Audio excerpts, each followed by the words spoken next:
నమస్కారం. లైవ్ షోకి స్వాగతం. ముందుగా ఈరోజు అతిథులు శ్రీ తిలక్ గారు, సీనియర్ పాత్రికేయులు, ప్రముఖ విశ్లేషకులు, శ్రీ శివశంకర్ గారు, వైఎస్ఆర్ కాంగ్రెస్ పార్టీ అధికార ప్రతినిధి, శ్రీ కోటంరాజు వెంకటేష్ శర్మ గారు ప్రముఖ న్యాయవాది. ముందుగా ఈరోజు కొన్ని ఆసక్తికరమైన వీడియోలు చూద్దాం. సమయం సందర్భం వచ్చినప్పుడు మీకు ఏ రకంగా రిప్లై ఉంటుందంటే, మళ్ళా తిరిగి లేవలేని పరిస్థితుల్లో ప్రజలు మీకు సమాధానం చెప్తారు భవిష్యత్తులో అని చెప్పి ఈ ప్రభుత్వాన్ని చంద్రబాబు నాయుడు గారికి తెలియజేస్తా ఉన్నాం. ఇటువంటి తప్పుడు రాజకీయాలు మానుకోండి, ఇటువంటి అసత్య ప్రచారాలు మానుకోండి, ఈ తప్పుడు కేసులు పెట్టడం మానుకోండి. ఇవన్నీ మానుకొని సూపర్ 6 అమలు చేయడం మొదలు పెట్టండి. 1500 ప్రతి నెల ఆడబిడ్డలకు ఇవ్వాలా, ప్రతి నిరుద్యోగికి ప్రతి నెల 3000 రూపాయలు ఇవ్వాలా, రైతులకు రైతు భరోసా కింద 20,000 రూపాయలు ప్రతి సంవత్సరం ఇవ్వాలా. ఇవేమి చేయడంలా. మరి ఇవన్నీ కూడా 50 సంవత్సరాలకే ఎస్సీ ఎస్టీ బీసీ మైనార్టీలకు నువ్వు పెన్షన్లు ఇస్తా అన్నావు. 4,000 రూపాయల పెన్షన్ 50 సంవత్సరాలకే ఇస్తా అన్నావు. మరి ఉన్న పెన్షన్లు 5 లక్షలు తొలగించావు. అవి కొన్ని వీడియోలు. రైట్, ఇక వార్తలు వెళ్దాం. తెలంగాణ వార్తలు. ఉచితాల కోసం కొత్త డిస్కమ్, సీఎం రేవంత్ రెడ్డి ఆదేశం. రాష్ట్రం యూనిట్గా ఏర్పాటు చేయాలని సూచన. వ్యవసాయానికి, ఇళ్లకు, స్కూళ్లు, కాలేజీలకు ఇచ్చే ఉచిత విద్యుత్ దీని పరిధిలో తీసుకురావాలని కొత్త ఆలోచన చేస్తున్నారు రేవంత్ రెడ్డి గారు. అజ్జుభాయ్కే జూబ్లీహిల్స్ టికెట్, మైనార్టీ వర్గం వైపు కాంగ్రెస్ మొగ్గు. గత ఎన్నికల్లో పోటీ చేయడాన్ని పరిగణలో తీసుకుంటున్న అధిష్టానం అజారుద్దీన్ గారికే జూబ్లీహిల్స్ ఉప ఎన్నిక కాంగ్రెస్ టికెట్ ఇవ్వాలని ఆలోచన చేస్తారు. ట్రంప్ టారిఫ్ బాంబ్, 20% సుంకాలు విధించిన అగ్రరాజ్యం. ఆగస్టు 1 నుంచి అమల్లోకి. రష్యాతో వ్యాపారం చేస్తున్నందుకు జరిమానా కూడా. అమెరికా అధ్యక్షుడు డొనాల్డ్ ట్రంప్ ప్రకటన. మోడీ ప్రభుత్వ ఘోర వైఫల్యమని మండిపడ్డ కాంగ్రెస్ విపక్షాలు. దేశ ప్రయోజనాలను కాపాడుతామన్న కేంద్రం. నోట్ల మాటున బాబు మహాకుట్ర. ఏ స్థాయికైనా దిగజారేలా మన దర్యాప్తు సంస్థ మరో బరితెగింపు. 11 కోట్ల పేరుతో జప్తు పేరుతో టీడీపీ కార్యాలయం డైరెక్షన్లో హైడ్రామా.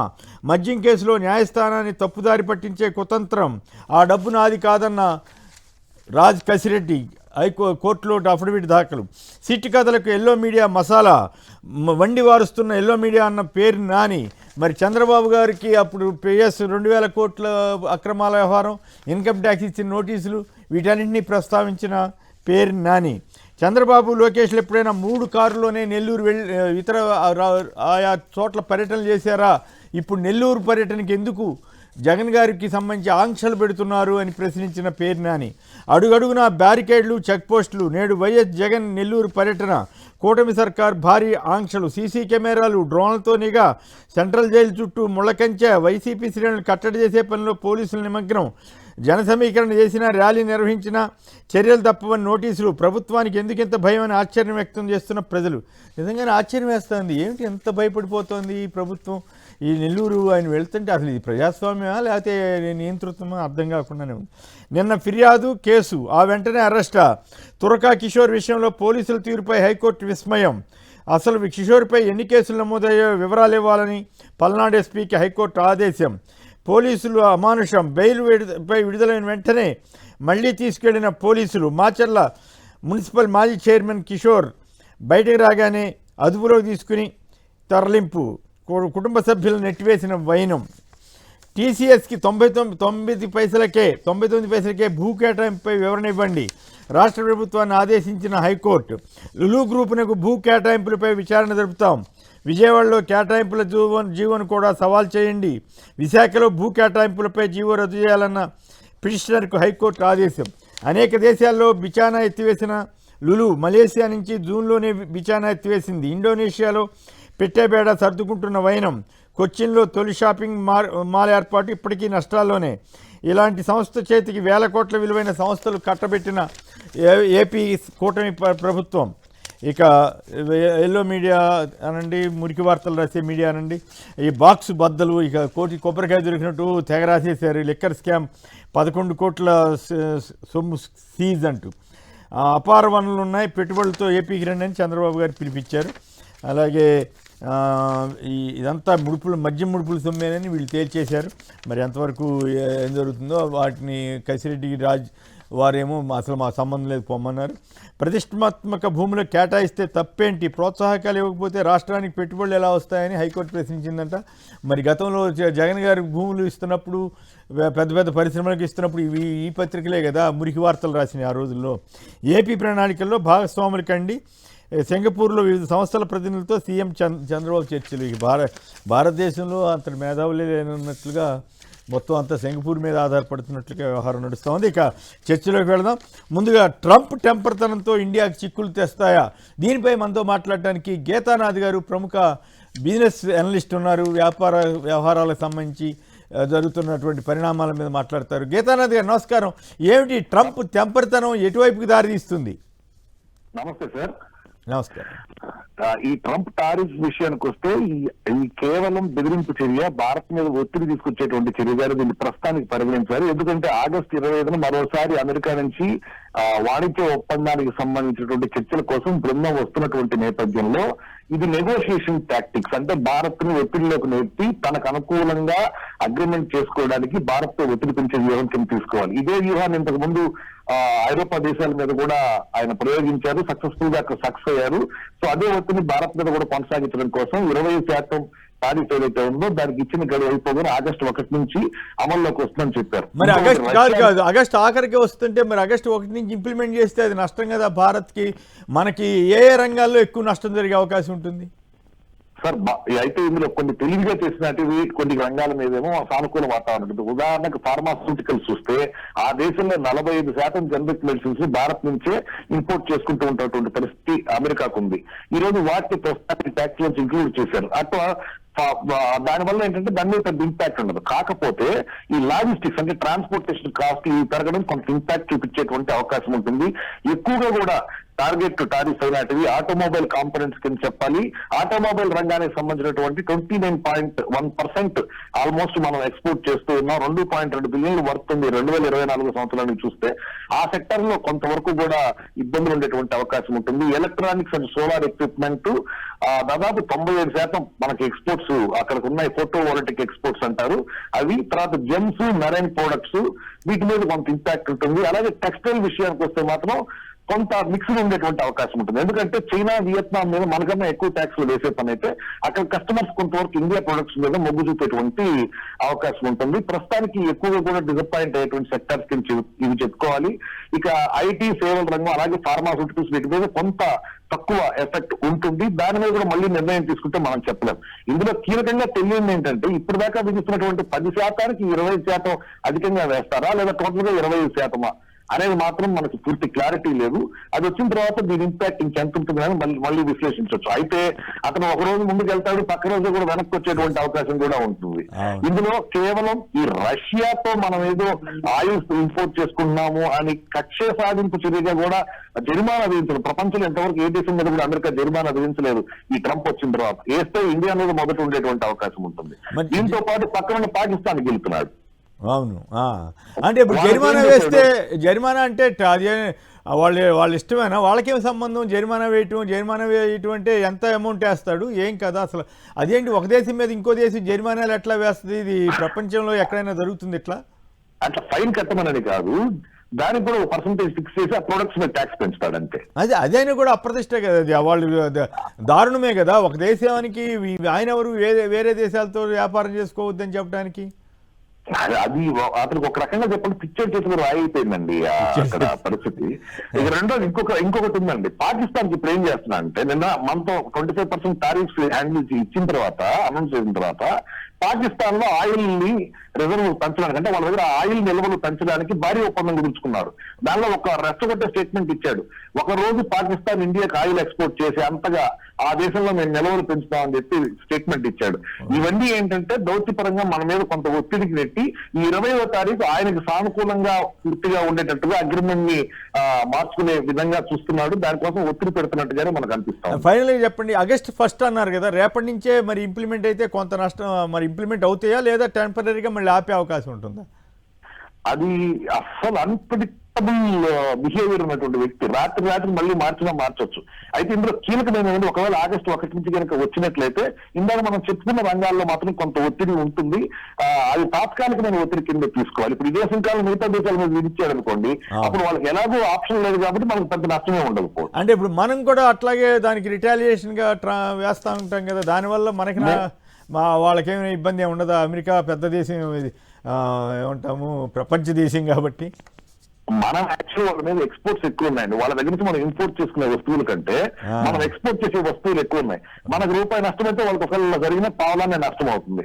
కాబట్టి పెద్ద వాళ్ళు దానికి అందుకే భయపడట్లేదు. అదే ఈక్వల్ గా కనుక అంటే వాణిజ్య లోటు లేకుండా ఇద్దరికి గనక ఒకే విధంగా ఉంటే వాళ్ళ దగ్గర 80కి మనం ఎక్స్పోర్ట్ చేస్తున్నాం, 80కి ఇంపోర్ట్ చేసుకున్నాం అనుకోండి, $80 బిలియన్, అప్పుడు అతను భయపడతాడు. ఇప్పుడు ఏమైనా మనం పూర్తిగా మనం ఎక్స్పోర్ట్స్ అన్ని అక్కడికే చేస్తున్నాం, వాళ్ళ దగ్గర తెచ్చుకున్న వస్తువులేవో తక్కువ ఉన్నాయి, దిగుమతులేవో తక్కువ ఉన్నాయి. అందువల్ల ఇంపాక్ట్ మన మీద ఎక్కువ ఉంటుంది, అందుకే బెదిరిస్తున్నాడు.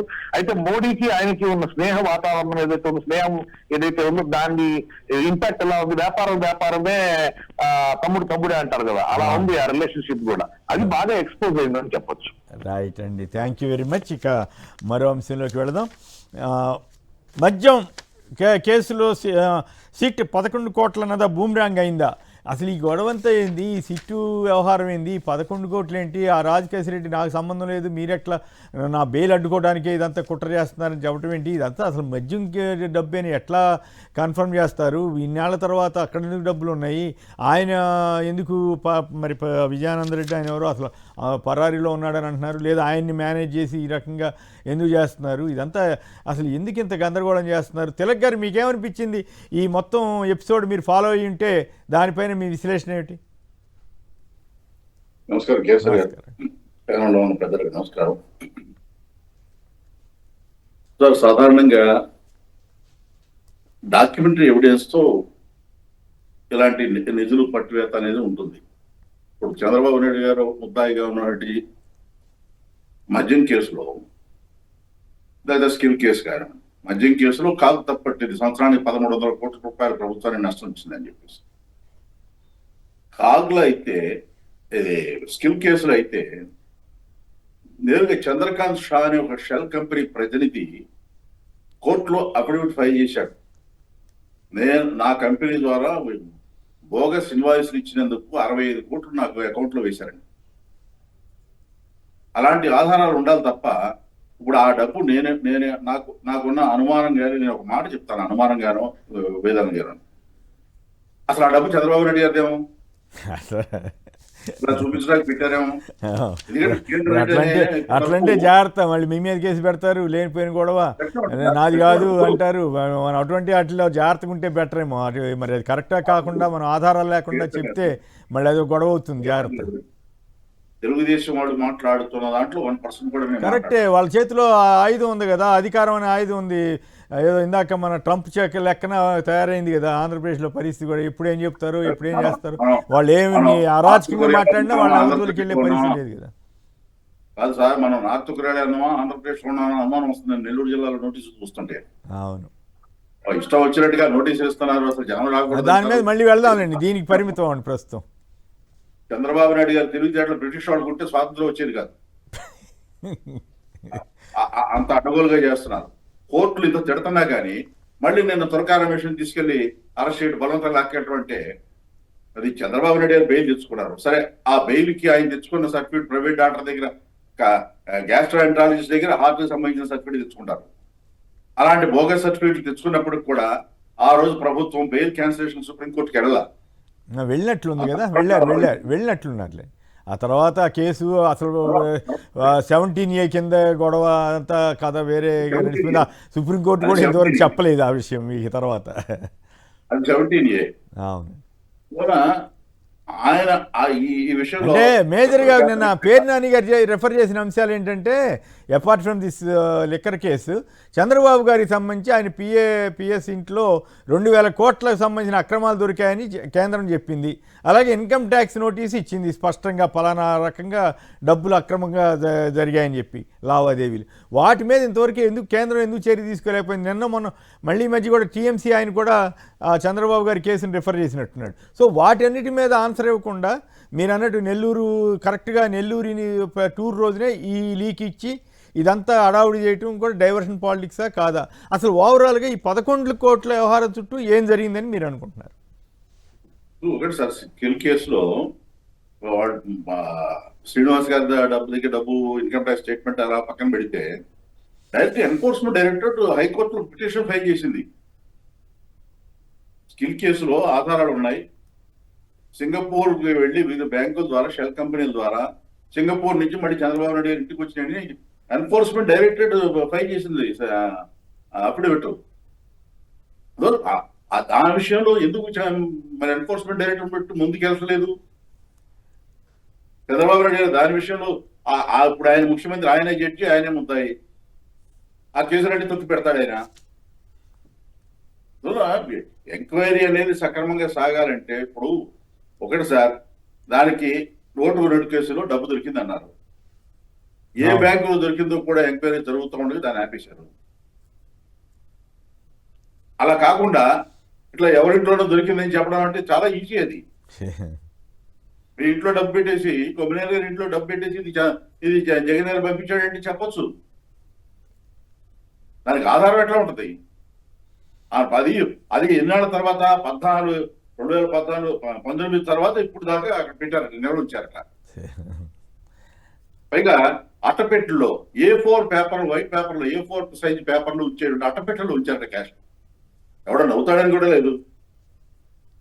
అందువల్ల ఇది కేవలం జగన్ గారిని ఏదో రకంగా కోర్టు మందలించింది కాబట్టి మీరు ఆధారాలు సేకరించలేదు, ఏమి ఇన్వెస్టిగేట్ చేస్తున్నారని కోర్టు ప్రశ్నించి మందలించింది కాబట్టి ఏదో ఒకటి అర్జెంటుగా, ఇప్పుడు లాస్ట్ మంత్ ఆయన గోవింద్ గారి కంపెనీలో హైదరాబాద్ లో సోదాలు చేశారు, అడావుడి చేశారు. ఆయన బెయిల్ అప్లై చేస్తారని తెలిసి అది అందరూ అక్కడ ఏం దొరకలా. ఇప్పుడు మళ్ళీ ఇది మొదలు పెట్టారు. ఏది దొరకలేదంటే చంద్రబాబు నాయుడు అసహనం మామూలుగా ఉండదు కదా. అందుకని వాళ్ళు ఏదో ఒకటి చూపించాలని చెప్పి చూపించారు. విజయేందర్ రెడ్డి గారు ఏమయ్యాడు? ఆయన బెదిరించడానికి 11 నెలలు పట్టిందా, లేదా లొంగ తీసుకోవడానికి 13 నెలలు పట్టిందా? ఇవన్నీ కూడా తేలాల్సిన విషయాలు. ఊరికే ఏదో ఇప్పుడు చంద్రబాబు నాయుడు గారు మోడీ గారు సొమ్ము కూడా చెప్పించవచ్చు, అది కష్టమేం కాదు. అది ఆధారాలు తప్ప డాక్యుమెంటరీ ఎవిడెన్స్ ఉండాలి. బ్యాంకులో డ్రా చేశారా, బ్యాంకులో డ్రా చేస్తే ఆయన నోట్ల నెంబర్లు ఎంత, అకౌంట్ ఎవరిది, ఎప్పుడు డ్రా చేశారు, ఏ అకౌంట్ నుంచి ఏ అకౌంట్కి వెళ్ళింది, ఆ అకౌంట్కి ఎక్కడి నుంచి డబ్బులు వచ్చినాయి, ఇవన్నీ ఉండాలి కదా. ఊరికే అట్ల పెట్టుల్లో డబ్బులు దొరికినాయని చెప్పేస్తే ఈ రకంగా అయితే దేశంలో చాలా కేసులు వస్తాయి. ఇది కాదు. ఇప్పుడు నేను చెప్తున్నాను, దుర్గా రమేష్ గారి కేసు విషయం కూడా చెప్తున్నాను. అన్ని కేసులు పెట్టారు, మళ్ళీ బలవంతం లాక్కెళ్ళారు బయటికి రాగానే. మరి విజయవాడలో కోవిడ్ టైంలో 13 మంది చచ్చిపోతే, హోటల్లో మంట చెలరేగి రోగులు చనిపోతే ఆ కేసు ఎందుకు రివైవ్ చేయలేదు? కాదు కేసు రివర్స్ దేవుడు అసలు ఆ కేసు పెట్టమే తప్పని ఆ రోజుల్లో తెలుగుదేశం వాడు వాదించారు కదా. దాన్ని అసలు దానికి వెళ్ళటమే తప్పు అన్నట్టు మాట్లాడారు కదా. వాళ్ళ చేతిలో మీడియా ఉంది, వాళ్ళు ఇష్టం వచ్చినట్టు మురికి వార్తలు రాయగలరు. శ్రీనివాస్ గారు ఫారెన్ ఎందుకు పారిపోయారు, తిరిగి రాగానే ఉద్యోగం ఎట్లా ఇచ్చారు, ఏ బేసిస్ మీద ఇచ్చారు? ఇంకోటి చెప్తాను. మరి మార్గదర్శి కేసులో 18 సంవత్సరాలు అయింది, డబ్బులు తిరిగి ఇచ్చేసామన్నారు. ఎవరికి ఇచ్చారో లిస్టు వీడియో సిడి రూపంలో ఇవ్వమంటే ఇప్పటివరకు ఎవడు ఆయన నీతులు చెప్తాడు ఈనాటి నుంచి. అందులో చంద్రబాబు నాయుడు గారు మరొకటిదో బ్లాక్ మనీ ఉందని అనుమానాలు ఉన్నాయి, నిజమో కాదు తెలియదు. ఆ అనుమానం చేర్చాల్సిన బాధ్యత వాళ్ళది. ఆ లిస్ట్ ఇవ్వచ్చు కదా, ఎవరెవరు డబ్బులు పే చేశారని, డిపాజిట్ తిరిగి ఇచ్చారనేది ఎందుకు ఇవ్వట్లేదు? న్యాయస్థానాల్లో కూడా ఉండవల్లి అరుణ్ కుమార్ గారు న్యాయస్థానాల్లో కూడా కంటిన్యూస్ గా పోరాటం చేస్తున్నారు తప్ప ఫలితం దక్కడం చెప్తానండి. ఆంధ్రప్రదేశ్లో రాస్తున్నారు రాధాకృష్ణ గారు, ఆయనకు చిత్తశుద్ధి ఉంటే విజయవాడ ఆయన పవర్ ప్లాంట్ కి సంబంధించిన మొత్తం రికార్డు బయటపెట్టమనండి, రికార్డు లేదా చర్చకి రమ్మనండి, లేదా కోర్టులో పిటిషన్ ఉందో అక్కడ పిటిషన్ ఇవ్వమనండి. ఆయన ఇచ్చిన స్థలం ఎక్కడ, ఆయన కట్టింది ఎక్కడ, ఆ స్థలాన్ని మళ్ళీ నిబంధనలకు విరుద్ధంగా బ్యాంకులో తాకట్టు పెట్టి లోన్ తెచ్చుకున్నాడా లేదా, ఆయన పవర్ ప్లాంట్ వలన అవన్నీ వేరే సందర్భంలో మాట్లాడుకోవచ్చులేండి.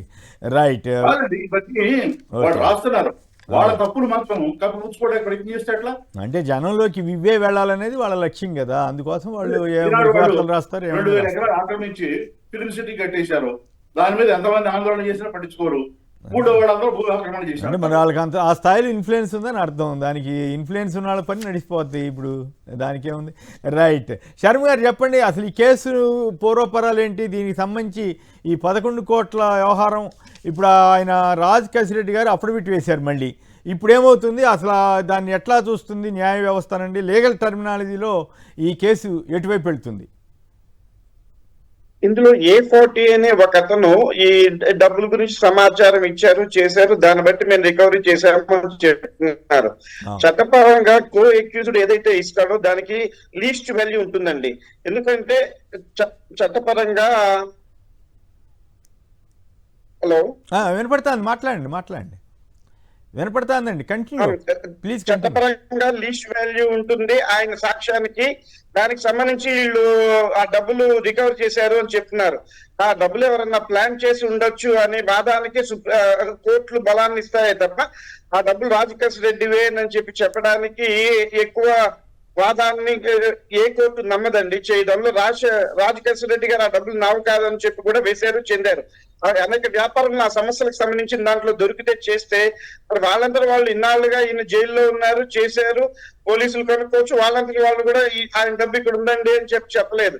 ఎవరో A40 అనే ఒక అతను చెప్పారు, చేశారన్నా దీనికి న్యాయపరంగా ఎటువంటి వాల్యూ ఉండదండి. ఎందుకంటే అంటే అది మద్యం కేసు సంబంధించిన డబ్బే అని ఎట్లా చెప్పగలుగుతారు? అదే చెప్తున్నాండి. Section 27 of the Indian Evidence Act ప్రకారము ఏ పరంగా చూసుకున్నా అది మద్యం డబ్బేనని చెప్పి ప్రూవ్ చేయడానికి ఎటువంటి ఆధారము ఈ సందర్భంలో నాకు కనపడలేదండి. వాళ్ళు చేసిన రికవరీ ప్రక్రియలో కానీ ఏ భాగంలో కానీ అది ప్రూవ్ చేయడం అనేది అసాధ్యము. ఈ ఇన్వెస్టిగేషన్ ఏజెన్సీకి ఏదైతే ఉందో వాళ్ళు డబ్బు పట్టుకున్నారు, ఆ డబ్బు ఎవరిది ఏంటనేది అనేక విధాలుగా దానికి మీద ఎంక్వైరీ జరుగుతుంది. కానీ దానికి ఈ మద్యం కుంభకోణం కేసుకి రెండింటికి లింక్ పెట్టి ఆ డబ్బుల్లో మద్యం కుంభకోణం కేసులేనని చెప్పి చెప్పడానికి ఎటువంటి ఆధారాలు, స్పష్టమైన ఆధారాలు లేవు. ఓన్లీ A40 ఇచ్చిన ఒక స్టేట్మెంట్ న్యాయపరంగా లీస్ట్ వాల్యూ ఉంటుంది కాబట్టి దానికి కూడా వాల్యూ లేదండి. కాబట్టి రెండింటికి లింక్ పెట్టాలని చెప్పి ఏదైతే ప్రయత్నం జరుగుతుందో ఆ ప్రయత్నంలో పోలీసులు సఫలీకృతం అయ్యే అవకాశం చట్టపరంగా చాలా లీస్ట్ వాల్యూ ఉంది కాబట్టి అసాధ్యం అని చెప్పొచ్చండి శ్రీనివాస్ గారు. అయితే ఇక్కడ ఒక పాయింట్ చెప్పండి. ఇప్పుడు సరే, వరుణ్ కిషోర్ అతను చెప్పాడు, మరి అతనికి ఎట్ట తెలుసు ఏం కదో ఆ డబ్బులు ఏందో అదంతా ఒక ఆస్పెక్ట్. అయితే ఈ డబ్బు పలానా లిక్కర్ కంపెనీ ఇచ్చింది, పలానా లిక్కర్ కంపెనీ ద్వారా వచ్చిందనే ఆధారం ఉండాలి కదా. ఇందాక తిలక్ గారు అడిగినట్లు ఆ డబ్బు ఎట్లా డ్రా చేశారా, లేకపోతే ఎక్కడి నుంచి వచ్చింది ఈ డబ్బు? మరి లిక్కర్ షాప్ వాళ్ళకంతా డిజిటల్ ఇదే జరిగింది కదా, QR కోడ్ ఆధారంగా జరిగిందని నిన్న ఒక షాప్ అతను కూడా, అదే ప్రభుత్వ షాప్లో పనిచేసిన అతను కూడా చెప్తున్నాడు. సో అసలు లిక్కర్ కంపెనీలో డబ్బు ఇచ్చి ఉంటే ఏ రకంగా ఇచ్చారు, ఎట్లా వచ్చింది, ఈ డబ్బు ఏ లిక్కర్ కంపెనీ నుంచి వచ్చింది, ఇట్లాంటి ప్రశ్నలు సహజంగానే వస్తాయి కదా. వాటికి ఆన్సర్లు చెప్పగలుగుతుందా సిట్? ఈ మద్యం సీసా మీద ఒక QR కోడ్ ఉంటుందండి. ఆ QR కోడ్ అమ్మంగానే చేయగానే ఆటోమేటిక్ గా అప్డేట్ అయిపోతుంది. ఆ అమ్మిన సొమ్ము అంతా ఏ రోజుకి ఆ రోజు ప్రభుత్వం ఏపీ లిక్కర్ బెవరేజెస్ దాంట్లో జమ చేస్తారు, చెందుతారు. ఆ డబ్బులు ఎక్కడా కూడా మిస్యూజ్ అవడానికి కానీ మిస్అప్రోప్రియేట్ అవడానికి ఎటువంటి అవకాశం లేదు.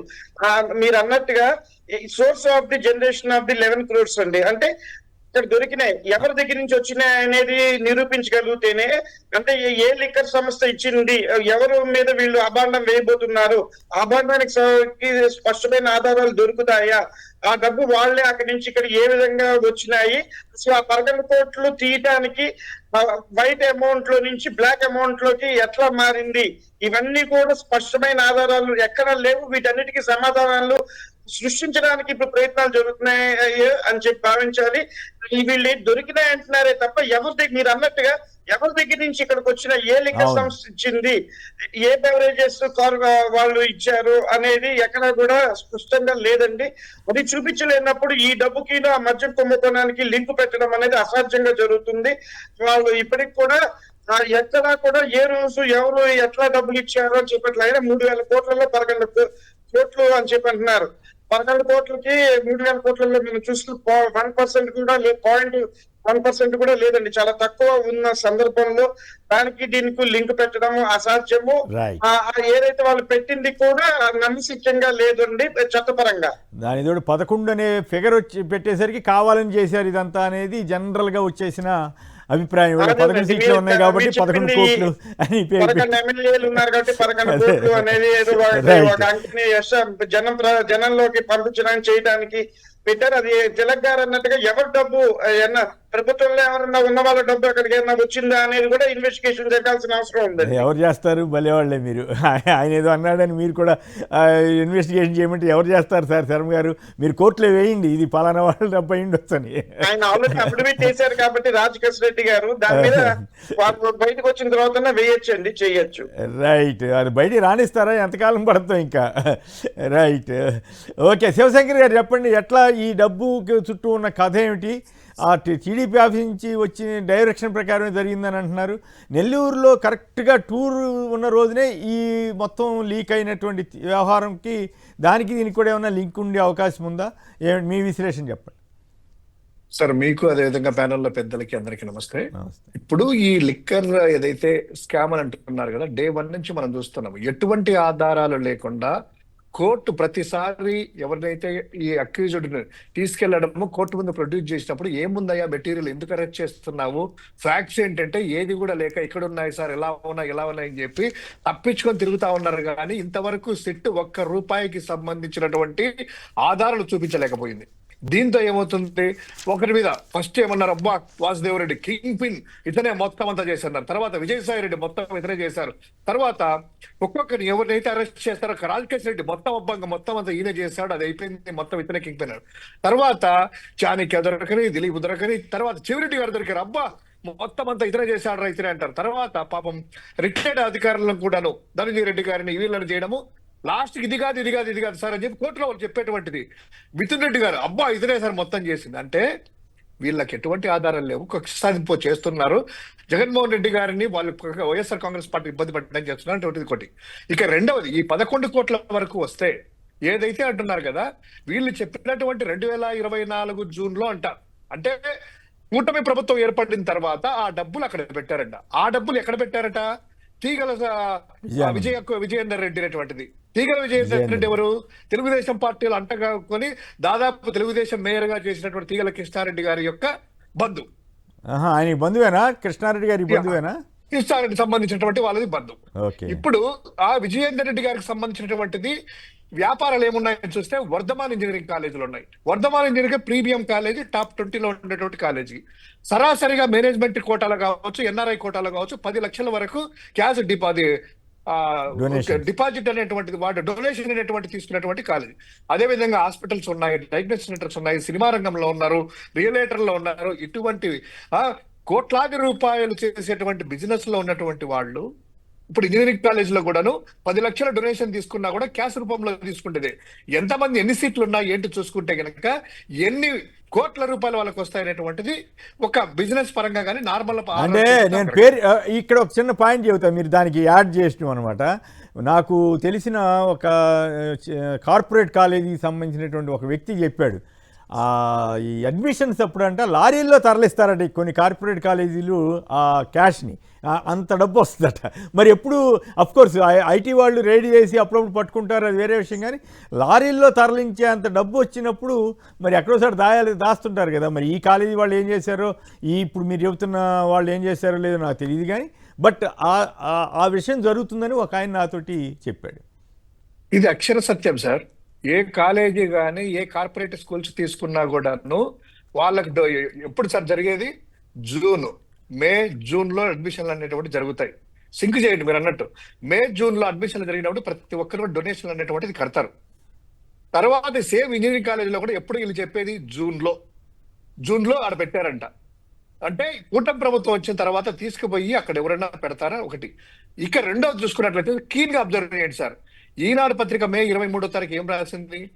దాదాపు 3,52 గిగాబైట్స్ డేటా ఫోరెన్సిక్ వాళ్ళు కూడా పట్టుకోకుండా డిలీట్ చేశారు, విదేశీ నిపుణులు కూడా పట్టుకోలేరు అంటున్నారు.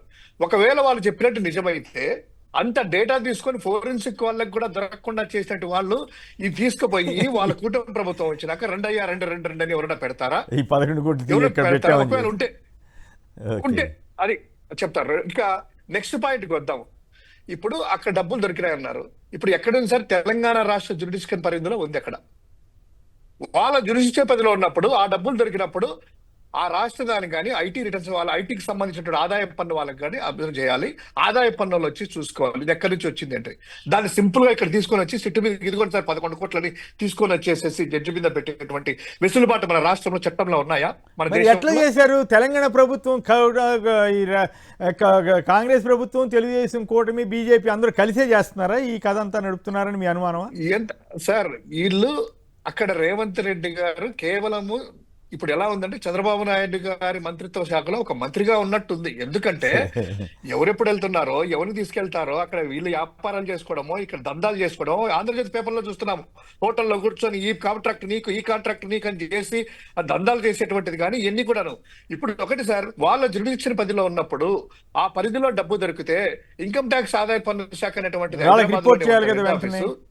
వాళ్ళకి ఇన్ఫార్మ్ చేయాలి, వాళ్ళు రావాలి, వాళ్ళు తీసుకోవాలి. ఎక్కడి నుంచి వచ్చింది అనేటువంటిది ఇన్వెస్టిగేషన్ అక్కడి నుంచి స్టార్ట్ కావాలి. వాళ్ళు నిర్ధారించాలి ఎవరిది ఈ డబ్బు, రాజకేశ్ రెడ్డిదా, లిక్కర్దా, లేకపోతే విజయేందర్ రెడ్డిదా, లేకపోతే కనుక ఇంకొకరిదా, రియల్టర్దా, లేకపోతే తెలుగుదేశం వాళ్ళదా, ఇంకొకరిదా అనేటువంటిది వాళ్ళు నిర్ధారించాలి. కానీ సిట్టాలు లిక్కర్ సొమ్ము అనేటువంటి సింపుల్ గా అంటే అయిపోతుందా? నేరుగా నరేంద్ర మోడీ గారిది ఇక్కడ దొరికిందని చెప్పి తీసుకెళ్లి మున్సిపల్ ఆఫీస్ దగ్గర ఒక 50 లక్షలు పెట్టి తీసుకుంటే నరేంద్ర మోదీ గారిది అయిపోతుందా? లేదా రాహుల్ గాంధీ గారిది అయిపోతుందా? లేదా కొమ్మినేని గారిది అయిపోతుందా? సింపుల్ గా అయిపోతుందా? ఇప్పుడు నేను వస్తున్నాను సార్, నేను ఏదో ఒక చూశాను పత్రికలు, లోకల్ పత్రికల్లో ఒంగోలు దగ్గర తమిళనాడుకు సంబంధించినటువంటిది 40 లక్షల రూపాయలు బస్సులో దొరికిందంట, పట్టుకున్నారంట. మరి తమిళనాడు వ్యక్తి కదా, తమిళనాడులో 40 లక్షలు తీసుకుని వెళ్ళిపోతారా? ఆంధ్ర రాష్ట్ర సంబంధం లేదని ఆంధ్ర రాష్ట్రం వాళ్ళు తెచ్చుకున్నారా? నిజంగా ఇప్పుడు ఈ 11 కోట్లు అక్కడ తీసుకెళ్లిపోయారా వీళ్ళు? మొత్తం ఆంధ్రప్రదేశ్ ఈనాడు పేపర్ లో కూడా మొత్తం అంతా కూడా వరుణ్ ప్రొడ్యూస్ చేశారు. 11 కోట్లు జడ్జి దగ్గర తీసుకొని వచ్చారని చెప్పి కథరాలు ఇక్కడికి తీసుకెళ్తారు. మరి తీసుకెళ్ళడానికి మీరు అడిగినట్టుగా చట్టం అనుమతిస్తుందా అనేది కీలకమైన పాయింటే. ఇక ఇంకోటి తీసుకున్నాం సార్. ఇప్పుడు దీంట్లో అన్నారు బంగారం అన్నారు, ఇది అన్నారు, లేకపోతే బెంగళూరులో అన్నారు, విదేశాల్లో ఎక్కడో చెవిరెడ్డి గారు వెళ్ళేసి కాంట్రాక్ట్లు అన్నారు, మైనింగ్ అన్నారు. అదే స్టీల్ ప్లాంట్, అది ఏదో పరిశ్రమలు పెడుతున్నారు కదా. బంగారు కానీ కాదు 11 కోట్లు దొరికింది ఆ బంగారు కానీ. ఇదిగో వాళ్ళు చెప్పినట్టు టన్నుల బంగారు కొన్నారు, ఇదిగో 10 టన్నుల బంగారు దొరికింది, ఇదిగో ఏమైనా ప్రొడ్యూస్ చేశారా? ఎక్కడి నుంచి మొదలైంది? 1,00,000 కోట్ల నుంచి మొదలు పెట్టి ఈ ప్రపంచంలో ఎక్కడ కుంభకరం లేదన్నారు. తర్వాత 50,000 కోట్లు, తర్వాత 35,000 కోట్లు, తర్వాత 10,000 కోట్లు, తర్వాత 3,500 కోట్లు. ఆధారాలు అంటే ఉన్నాయి ఉంటే కదా ఇదో ఇట్లా ఏదన్నా ఫ్యాబ్రికేటెడ్ చేసి తయారు చేసి పెట్టుకోవడానికి. ఈ రోజు వచ్చేసి 11 కోట్లు అంట, అది కూడా 11 ఫ్యాన్సీ నెంబర్ అంట, 12 డబ్బాలు దొరికినాయంట. అంటే ప్లాంటెడ్ చేయడానికి జనాల్లో ఏ విధంగా ఎక్కించాలనేటువంటి ఆలోచన అనేటువంటిది ఉంది కదా. కథ, స్క్రీన్ ప్లే, దర్శకత్వం అన్ని కూడా తెలుగుదేశం పార్టీ నిర్మిస్తా ఉంది కదా. కానీ ఒకటి మాత్రం నిజం సార్, ఎన్ని సినిమాల్లాగా కథలు చేసినా కూడాను ప్రతి సినిమా కూడా పార్ట్ 1, పార్ట్ 2, పార్ట్ 3 ఫెయిల్ అవుతా ఉన్నా కూడా చివరికి ఏం చేశారు?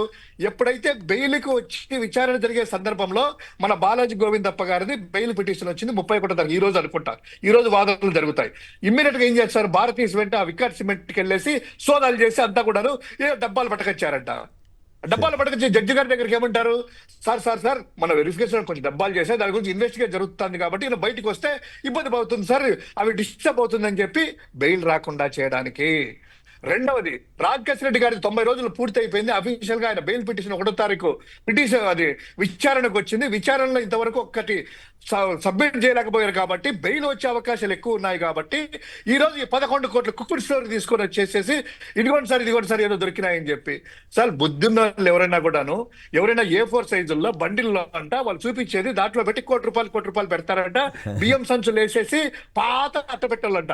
పందికి ఫామ్ హౌస్లు ఎలా ఉంటాయి సార్, 10 కిలో లేకపోతే ఇదో వాళ్ళ ఆఫీస్ పనుల్లో పనిచేసి అదేసి ఇసిరేసారట. అది కూడా 1 సంవత్సరం రోజులు ఉన్నాయంట.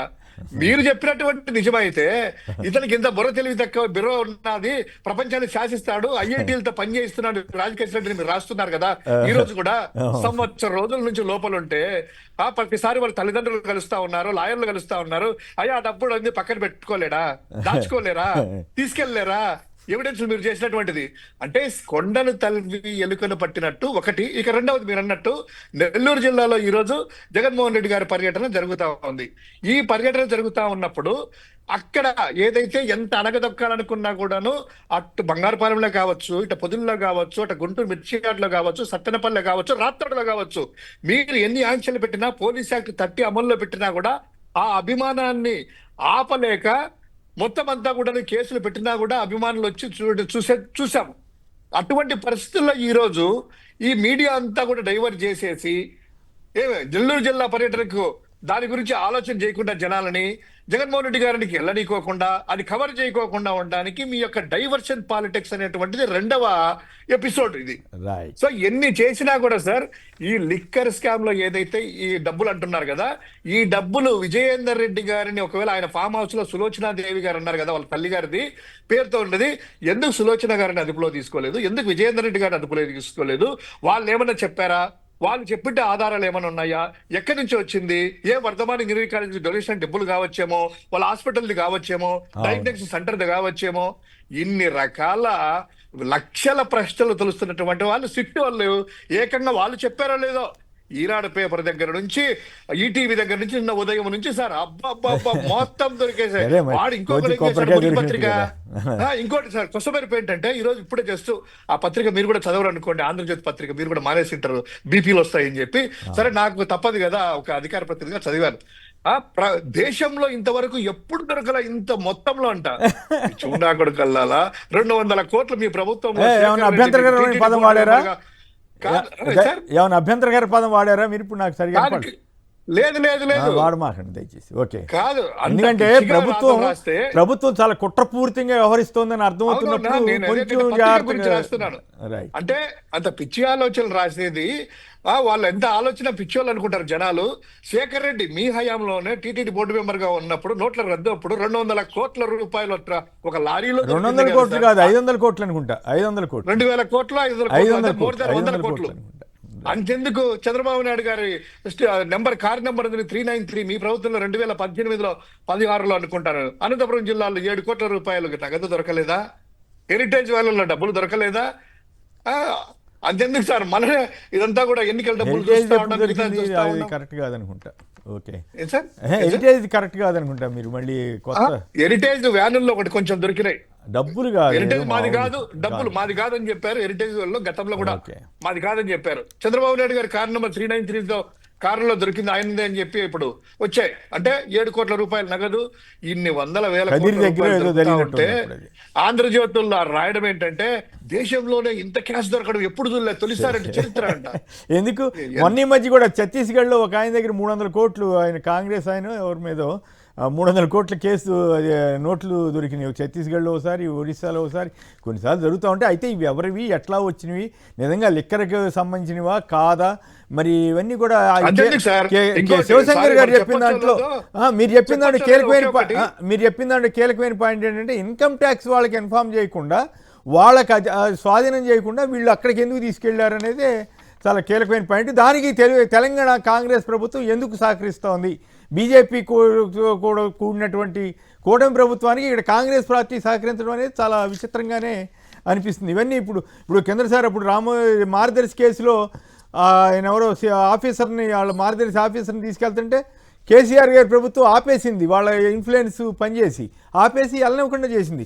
ఒక వ్యక్తినే వెళ్ళనివ్వకుండా చేస్తే ఇక్కడ కోట్లు తెలంగాణ నుంచి ఎట్లా వెళ్తున్నాయో ఏంటో అర్థం కాకుండా ఉంది. మరి ఇదంతా కూడా ఏం జరుగుతుందో. ఫైనల్ గా సార్, ఫైనల్ గా ఒకే ఒకటి కొసమెరుపు, ఈ లక్ష్యంలో అన్నారు కదా చేర్చడానికి, అది చెప్పచ్చులో తెలియదు కానీ, ఒక జడ్జి గారి ఇంట్లో స్వయంగా నోట్ల కట్టలన్నీ చేసినా కూడాను జడ్జి గారు నాది కాదన్నా కూడా ఇంకా విచారణ జరుగుతా ఉంది. అంటే జడ్జి గారి ఇంట్లో దొరికింది జడ్జిదని, అటువంటిది ఎక్కడో దొరికితే రాజకేశ్ రెడ్డితో లేకపోతే లిక్కర్ స్కామ్ అంటే విచారణ లేకుండా ఇంత దుర్మార్గం సార్, ఎంత అన్యాయం ఉంది. Right, okay. శివ గారు బ్రహ్మం గారి మఠం నుంచి. శివ గారు నమస్కారం, మాట్లాడండి. నమస్కారం. మాట్లాడండి. ఒకటే సార్, ఇప్పుడు శివశంకర్ గారు అంటున్నారు అక్కడ లోకల్ గా ఐటీ వాళ్ళకు ఇన్ఫర్మేషన్ ఇవ్వలేదని. సార్ మీలాంటి వాళ్ళను, పర్సనల్ లాంటి వాళ్ళను లోకల్ పోలీసులు ఇంటిమేషన్ లేకుండా చేసినప్పుడు ఇవన్నీ ఎక్కడ సార్ రూల్స్ ఇవన్నీ?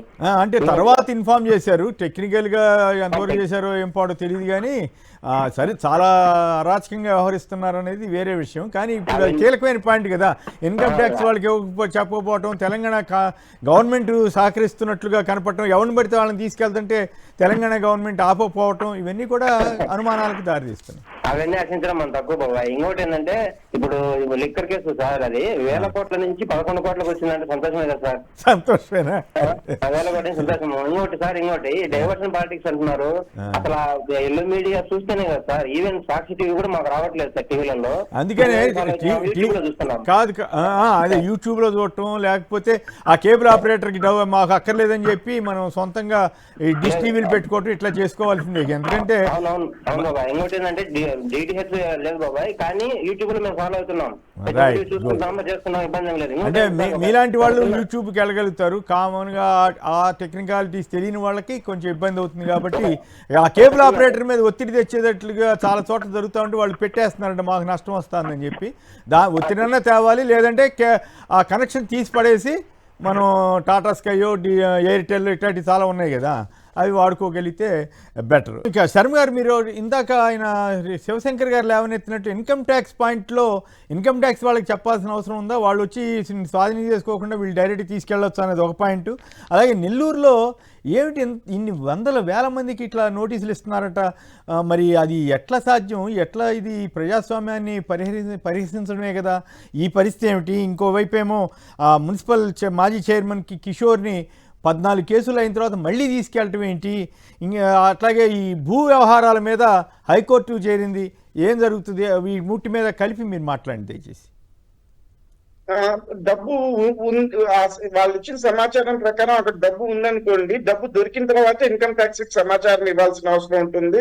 ఎందుకంటే ఆ ఇన్కమ్ ట్యాక్స్ వాళ్ళకి ముందు సమాచారం ఇచ్చి అక్కడ డబ్బు దొరకలేదు అనుకోండి, సరైన పద్ధతి. కాబట్టి ఇప్పుడు దొరికిన తర్వాత ఇది ఎవరిది కనుక్కోమని ఇన్కమ్ ట్యాక్స్ వాళ్ళకి ఇస్తారు, అది సరైన పద్ధతిలోనే జరిగిందని చెప్పి మనం అనుకోవచ్చండి. ఇంక తుర్కా కిషోర్ గారి దగ్గరికి వస్తే, వీళ్ళు వచ్చిన తర్వాత అర్ధరాత్రి 9ంటికి ఇక్కడ చిన్న డౌట్, మీరు లీగల్ ఇది కాబట్టి ఇన్ఫర్మేషన్ ఇస్తే సరిపోద్దా? ఈ డబ్బుని వాళ్ళకి స్వాధీనం చేయక్కర్లేదా? ఇక్కడ దొరికిన డబ్బు అక్కడ తీసుకెళ్ళిపోవచ్చా అనేది శివశంకర్ లేవనెత్తిన ప్రశ్న. డబ్బు ఇన్కమ్ ట్యాక్స్ అంటే ఇది కోర్టు పరిధిలో ఉంది కాబట్టి కోర్టు డైరెక్షన్ ప్రకారం ఇన్కమ్ ట్యాక్స్ వాళ్ళకి ఇవ్వడానికి మనం ఆలోచిస్తూ ఉండొచ్చు. ఎందుకంటే ముందు డబ్బు దొరికింది అనేది కేసు విచారణ పరిధిలో ఉంది కాబట్టి ఇస్తారు. అదే జనరల్ గా బళ్ళులో కానీ ర్యాండమ్ గా దొరికింది అనుకోండి, డైరెక్ట్ గా ఇన్కమ్ ట్యాక్స్ వాళ్ళకి అది సబ్మిట్ చేస్తూ ఉంటారు. ఇప్పుడు ఏదైతే ఇక్కడ డబ్బు దొరికిందో దాన్ని మరి కోర్టు పరిధిలో, కోర్టు దృష్టిలో పెట్టి ఇద్దామనే ఆలోచన ఉందో అది పూర్తిగా ఐఓకి ఉంటుంది, లేకపోతే డైరెక్ట్ గా కూడా ఐఓ ఇన్కమ్ ట్యాక్స్ కి ఇవ్వచ్చు.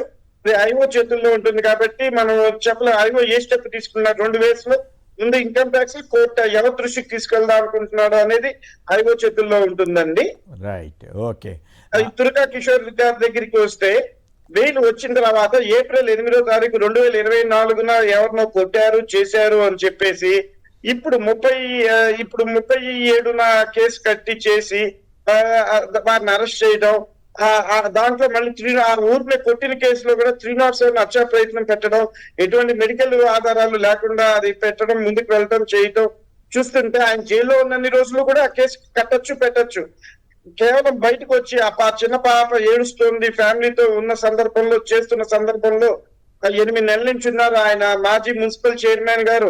మళ్ళీ ఆ మున్సిపల్ చైర్మన్ పదవి కూడా జైల్లో ఉండి ఎజెండాలకు రావట్లేదు, మీటింగ్లు రావట్లేదు, వీళ్ళే తీశారు. జైల్లో ఉన్న విషయం తెలుసు, మీటింగ్ రావట్లేదు అక్రమంగా తీసేశారు, చేశారు.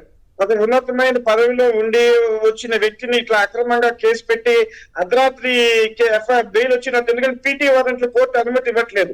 ఆల్రెడీ పీటీ వారెంట్ల మీద కోర్టు సీరియస్ గా ఉంది, తప్పుడు కేసులు ఇట్లాంటి వాటి మీద మేము ఇవ్వము అని చెప్పి కోర్టు ఆల్రెడీ పీటీ వారెంట్లు కూడా ఎన్నో చేయకపోయేటప్పటికి వేరే దారి లేక, వేరే గత్యంతరం లేక ఆ బెయిల్ వచ్చిన తర్వాత ఈ తప్పుడు కేసు కట్టారు, చేశారండి.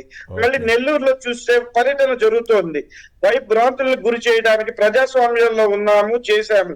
జగన్ గారి పర్యటన జరుగుతున్నప్పుడు, చేస్తున్నప్పుడు సహజంగా ప్రతిపక్ష నేత ప్రజలకు అండగా నుంచున్న వ్యక్తి వారు కాబట్టి వారి బాధలు చెప్పుకోవడానికి, వారి కష్టాలు చెప్పుకోవడానికి జగన్ గారిని కలిసే ప్రయత్నం అందరూ చేస్తారు.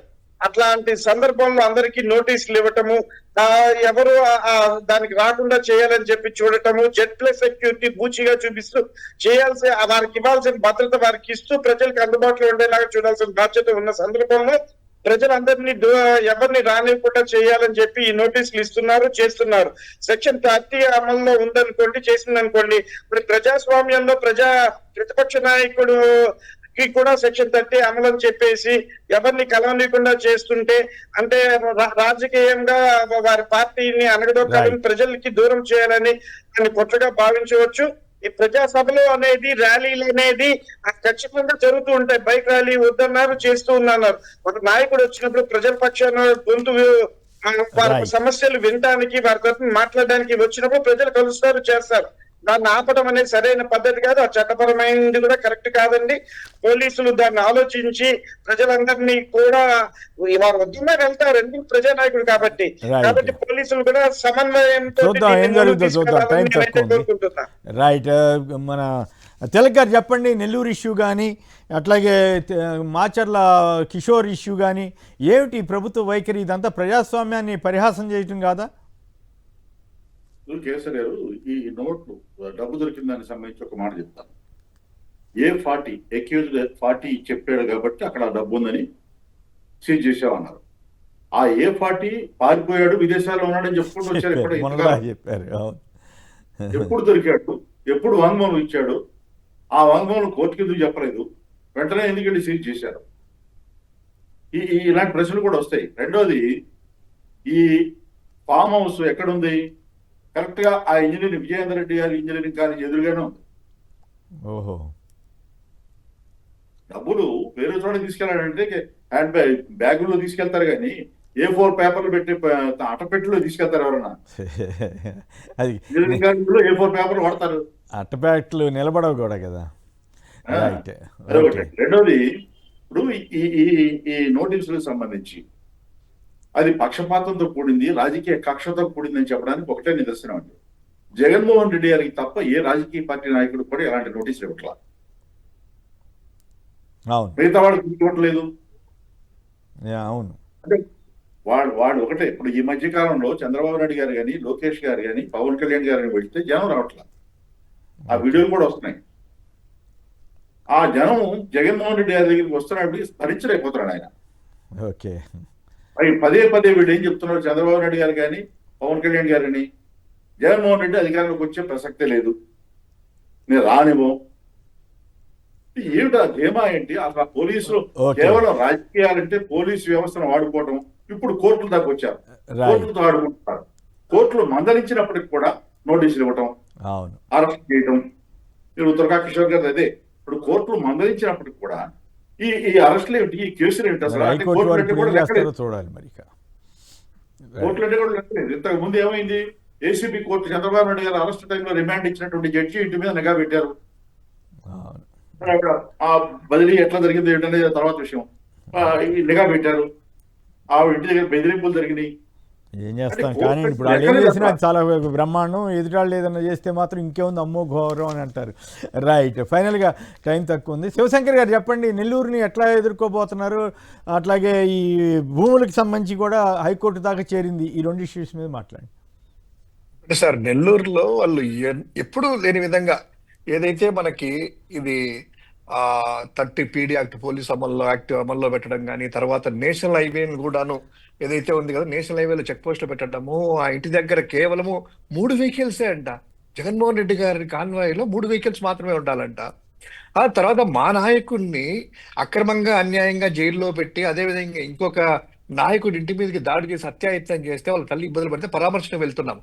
ఇప్పుడు ఏదన్నా పోలీసు ఇది మన అసెంబ్లీ ముట్టడో లేకపోతే కలెక్టర్ ముట్టడో ఇలాంటి ఏదన్నా అయినా కూడా ఇంత పోలీస్ పికెటింగ్ పెట్టినా పర్వాలేదు, మా నాయకుని పరామర్శించడానికి ఇంత కఠిన ఆంక్షల గతంలో మీరు చూశారు, ఇదే చంద్రబాబు నాయుడు గారు వాళ్ళ సతీమణి గారు కావచ్చు, వీళ్ళందరూ ఏ కార్యక్రమం చేసినా కూడాను అనుమతులు అనేటువంటిది మామూలుగా ఇటువంటి ఆంక్షలు కానీ ఎప్పుడు పెట్టలేదు.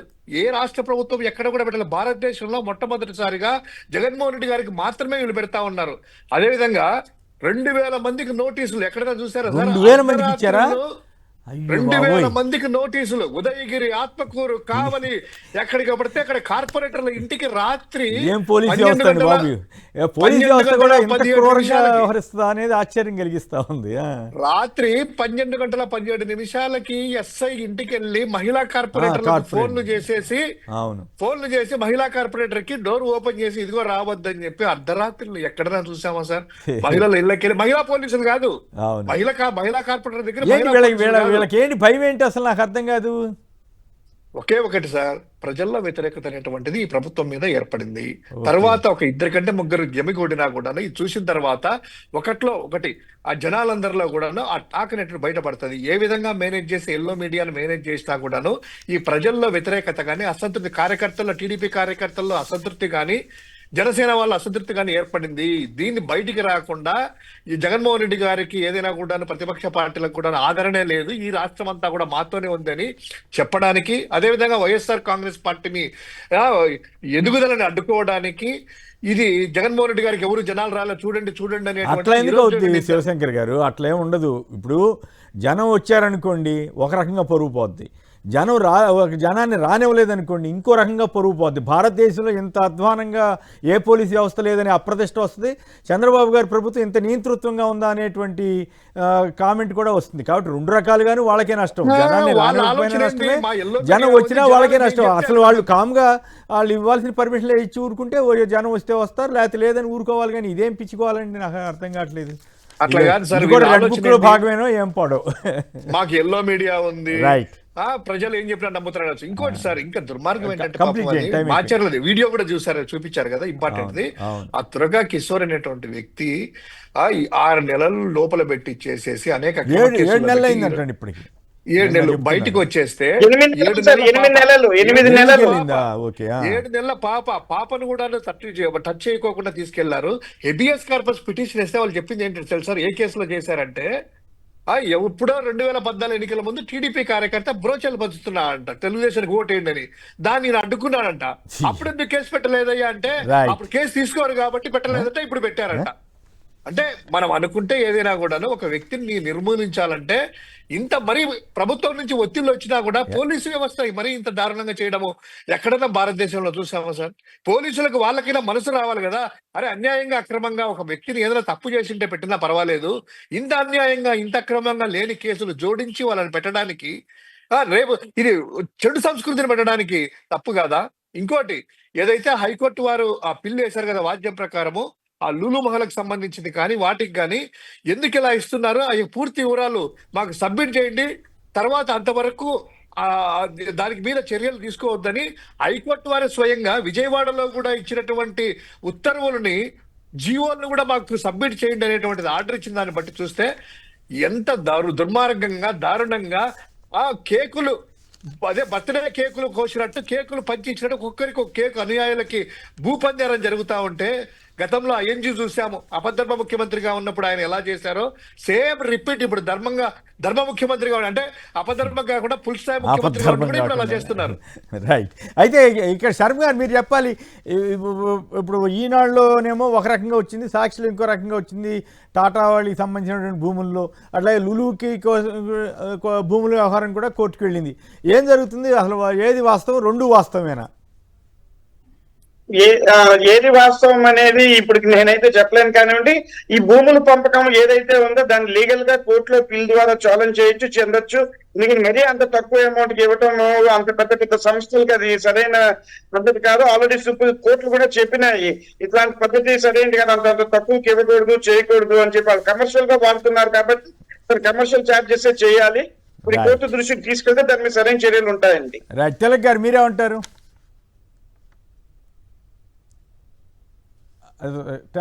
సంక్షిప్తంగా చెప్పండి తిలక్ గారు. ఈ భూములు కేటాయింపు ఇప్పటి వరకు ఈ ప్రభుత్వం వచ్చిన తర్వాత ఎంతమందికి భూములు కేటాయించారు, ఎంతమందికి పరిశ్రమలు గ్రౌండ్ చేశారు, ఎంతమందికి ఉద్యోగాలు వచ్చినాయి? ఎంతమంది పెట్టుబడులు తీసుకొచ్చారు. ఇప్పుడు 100 కోట్ల నష్టాల్లో ఉన్న లూలు కంపెనీకి వేల కోట్ల భూములు ఇస్తారు.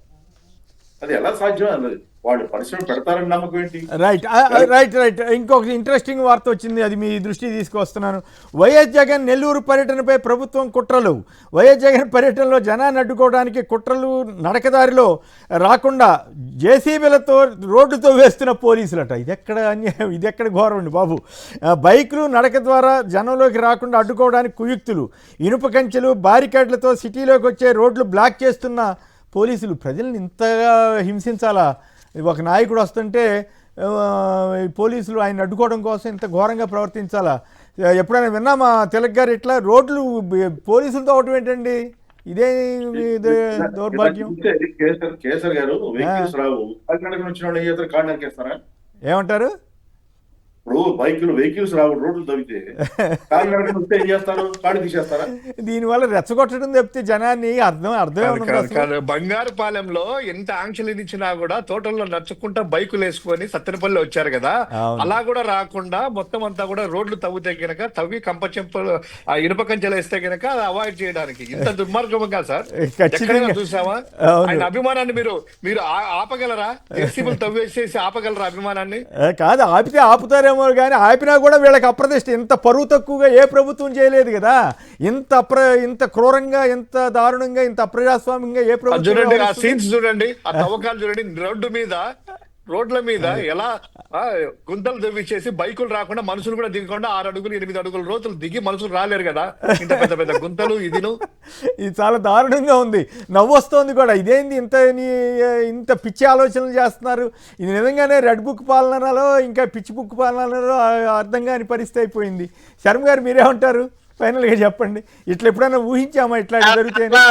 అట్లా ప్రజాస్వామ్యాన్ని దుర్వినియోగం చేసి రోడ్లు తవ్వి ఒక జననాయకుడిని ఆపాల్సినంత దౌర్భాగ్యం ఏర్పడిందంటేనే అర్థమవుతుందండి. ప్రభుత్వ చర్యలు సరైనవి కాదని ప్రజలందరూ కూడా అబ్జర్వ్ చేస్తున్నారు. ఇది సరైన పద్ధతి కాదండి. ప్రజల్ని ప్రజానాయకుడి దగ్గరికి పంపిస్తే వీళ్ళకి వచ్చిన నష్టం ఏంటో అర్థం కావట్లేదు. వీళ్ళు ఎంత ఆపినా సరే ప్రజలు రాగలరు, చేయగలరు. సభ విజయవంతం అవుతుందని, కార్యక్రమం విజయవంతం అవుతుందండి. రైట్. ఏదేమైనా ప్రభుత్వం, కూటమి సర్కార్, చంద్రబాబు గారు ఎంత సీనియర్ నేత, మరి ఆయన అనేక సార్లు టూర్లు చేశాడు. ఎక్కడ ఆయన్ని ఒకవేళ పోలీసులు ఆపినా నేను ఆగనని చెప్పి ఆయన జనంతో వెళ్ళిపోయిన సందర్భాలు ఎన్నో ఉన్నాయి. అయినా కూడా ఆయనే ఇంత తెలివి తక్కువగా చేస్తున్నాడా, లేకపోతే ఇంకెవరన్నా చేయిస్తున్నాడా? ఏందో అర్థమే కావట్లేదు. మరి ఎవరు సలహాలు ఇస్తున్నారో ఏం పాడో కానీ దీనివల్ల చంద్రబాబు గారి పరువు పూర్తిగా పోయే ప్రమాదం అయితే ఉంది. ఆయన జాగ్రత్త పడకపోతే ఇంకా నష్టం జరుగుతుందని చెప్పాలి. ఇక తిలక్ గారు, అలాగే శివశంకర్ గారు, కోటరాజు వెంకటేష్ శర్మ గారు, అందరు కూడా ధన్యవాదాలు. ఇది నేటి చర్చా కార్యక్రమం. నమస్కారం.